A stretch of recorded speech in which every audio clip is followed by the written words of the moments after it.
Hello, AP Psychology students. This is Mrs. Politsky, and I have notes for Chapter 11, Testing and Individual Differences. And we're going to talk a little bit about the components of intelligence.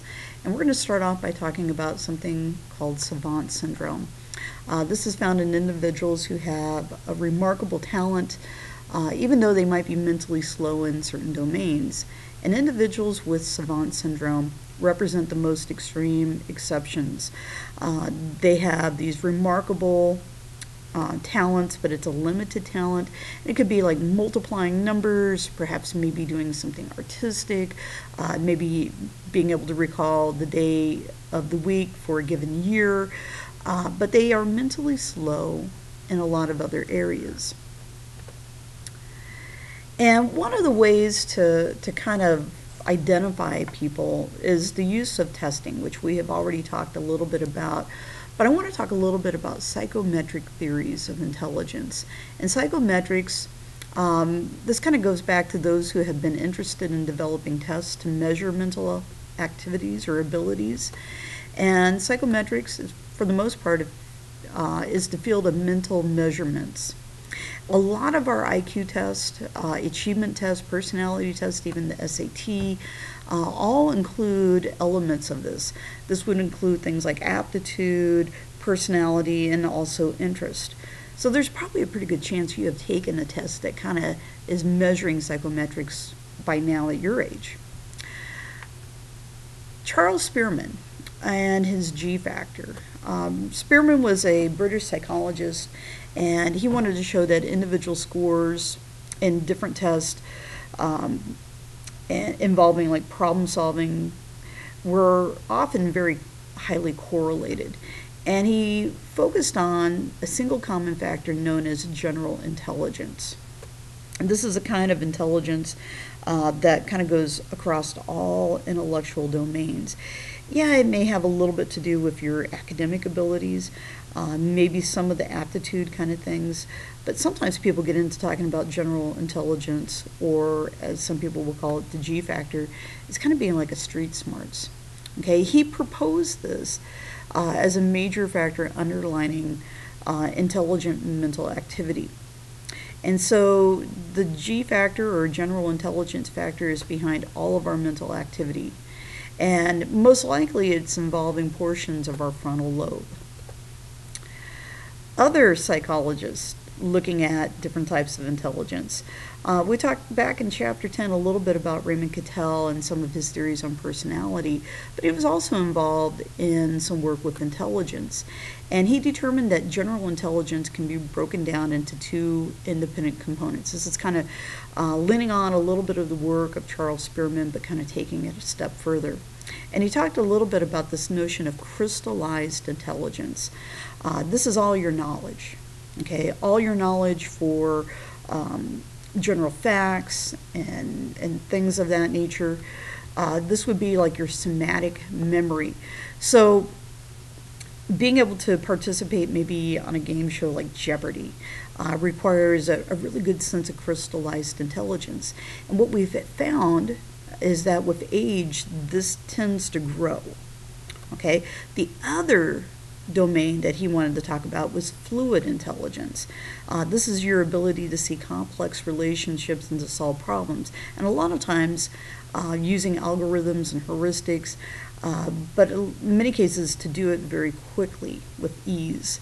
And so fluid intelligence is often measured by tests of block design, spatial visualization tests that do not rely on individual processing of certain crystallized backgrounds in order to solve the problems. Typically, when we think about fluid intelligence, I think about things like mad minutes in math. The fact that you're wanting to kind of solve these problems very quickly without a lot of thought, being able to access that information. Both of these areas, both fluid and crystallized intelligence, are essential for solving problems. Cognitive theories on intelligence. Cognitive view of intelligence went well beyond the emphasis of vocabulary and logic and problem solving and other skills that had been measured. Intelligence involves things like cognitive processes that contribute to success in many areas of life, not just school. And that leads to a couple of theorists that I want to get into talking about. Robert Sternberg and eventually Howard Gardner. Sternberg and Gardner both were professors at Harvard University. And what's interesting is their theories kind of showed up roughly about the same time. So we're going to talk a little bit about Sternberg's triadic theory of intelligence. And he believed that some people have plenty of book smarts, but never had been really successful in life. And Sternberg says that the lack of practical intelligence, the ability to cope with people and events in their environment, practical intelligence, for the most part, would sometimes be called street smarts. Sternberg, for the most part, measured most of the IQ abilities, including analyzing problems and finding the correct answers. Analytical intelligence, according to Sternberg, helps us see new relationships and concepts that involve insight and creativity. Creative intelligence, this combines all three of them. Okay, this is kind of where the tri comes from, allowing us to have not only our practical intelligence, our analytical intelligence, but our creative intelligence. Along with Sternberg, we have Howard Gardner and his theories on multiple intelligences. Gardner had worked at Harvard, and he believed that traditional IQ tests measured only a limited range of human abilities, and he argued that we have at least 7 separate mental abilities.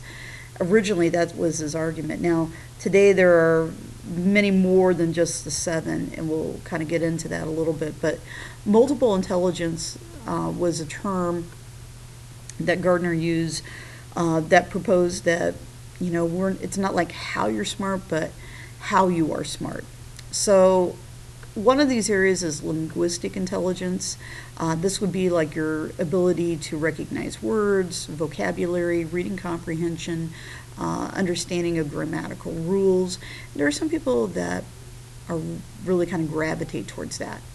Another area is logical and mathematical intelligence, understanding analogies, mathematical problems, logical problems.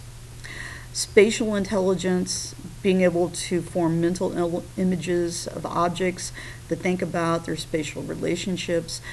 Individuals who are drawn to maybe art or perhaps maybe engineering might have a certain level of spatial intelligence.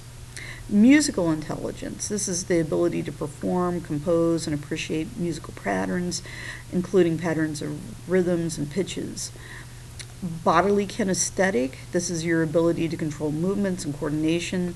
These are things that are needed by dancers or athletes or maybe even a surgeon. Interpersonal relationships or interpersonal intelligence, this is your ability to understand people's intentions, emotions, motives, and actions, as well as work effectively with others. And finally, there's intrapersonal intelligence, the ability to know yourself, to develop a satisfactory sense of identity, and to regulate one's life. Okay, these are the original 7. Along with this, there have been some others, but each one of these intelligences arises from a separate module in the brain. Later, the intra and interpersonal intelligences would be added, but they're very similar to what we would call emotional intelligence today. Okay, along with the original 7, naturalistic intelligence was proposed by Gardner back in 1999. It allows individuals to classify things as well as members of diverse groups. So if you're an individual who enjoys being outside in nature and identifying different bird species or species of trees and such, this is probably you. Spiritual intelligence, this involves the ability to think in abstract spiritual terms, to put oneself in a spiritual frame of mind. And then finally, existential intelligence, which permits individuals to think about the largest and the smallest components of the universe, proposes the existence and the meaning of death and how to deal with profound emotional experiences such as love. So a lot of deep thoughts here. Cultural definitions on intelligence. Cross-cultural psychologists have called our attention to the notion that intelligence can have different meanings in different cultures. Many languages have no word for intelligence. People in all cultures do prize certain mental abilities, often associated with intelligence, specifically quick solutions to problems. When you look at how this contrasts with the Buganda people in Uganda, they associate intelligence with slow and thoughtful responses. Among the Jemra Songhai people of Niger, they think of intelligence as a combination of social skills and good memory. The Chinese, they might look at intelligence as involving an extensive knowledge, maybe their determination, social responsibility, and their ability to imitate as showing great intelligence. Native Americans and their concepts of intelligence. Among the Cree, they make a distinction between school intelligence and the kind of good thinking that was valued by the Cree culture.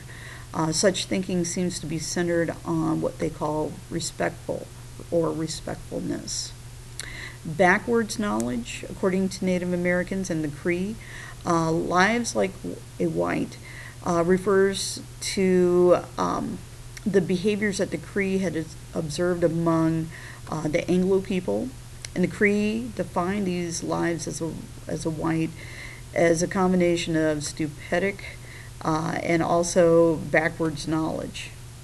A stupid person does not have the necessary skills for survival and does not learn by respecting and listening to their elders. And one that has backward knowledge, if he or she disrupts the relationships, creating disharmony instead of encouraging the smooth interaction with others. Psychology in Our Life, Test Scores, and the Self-Fulfilling Prophecy. Robert Rosenthal and Lenore Jacobson, they asked psychology students to run rats through a maze to record their times. And experimenters told some of the students that their rats were especially bright, while others were told that their rats were not so bright. And I should put that in there. As a result of just hearing that somebody's test subject was either bright or not bright, those individuals who were told that their rats were bright, their rats outperformed the supposedly duller rats. Expectations also influence students' performance. Rosenthal and Jacobson wondered if a teacher's expectations similarly affect the evaluations of students' performance in schools. Some students have been identified by standardized tests as being bright, would possibly blossom in the next school year. And that kind of lends itself to what we call the self-fulfilling prophecy, observations or behaviors that result primarily from certain expectations. So if students are encouraged and told that they're doing well, it might lend itself that students might eventually behave that way. Thank you very much.